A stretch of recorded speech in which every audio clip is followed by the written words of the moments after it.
Music director DJ Guddu Raj, Lakhanpur Mahesh Patel recording studio Bhawanipur. बराड़े जतना से हम बड़ा पूजा कलिए गे, बड़ा पूजा कलिए गे, से हो बालम बाहर चल जाए। से हो बालम बाहर चल गे। आहो सखी बराड़े जतना से हम दिन रात सहलिए गे, दिन रात सहलिए गे, से हो बालम बाहर चल गे। से हो बालम बाहर चल गे।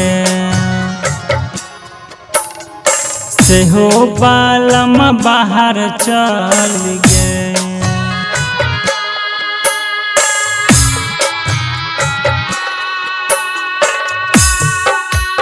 Music director DJ Guddu Raj, DJ Guddu Raj, Lakhanpur Mahesh Patel, Lakhanpur Mahesh Patel SK recording studio Bhawanipur.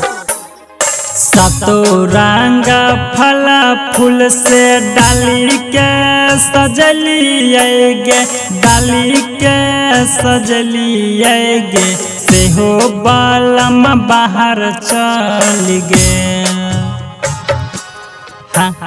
से हो बालम बाहर चल गे। आहो सखी सतरंग फल फूल से डाली के सजलिए गे, डाली के सजलिए गे, से हो बालम बाहर चल गे। से हो बालम बाहर चल गे। से हो बालम बाहर चल गे। से हो बालम बाहर चल गे।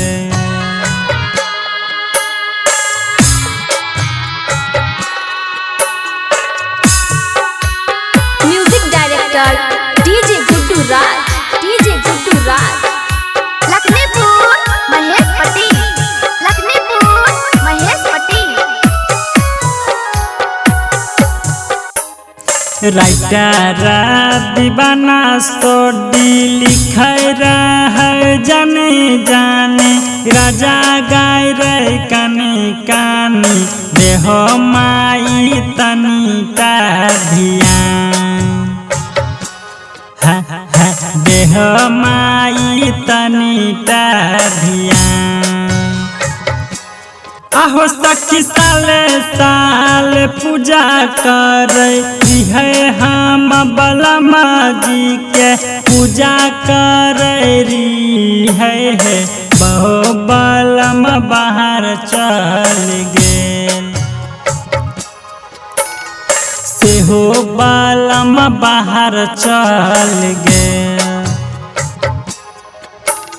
से हो बालम बाहर चल गे।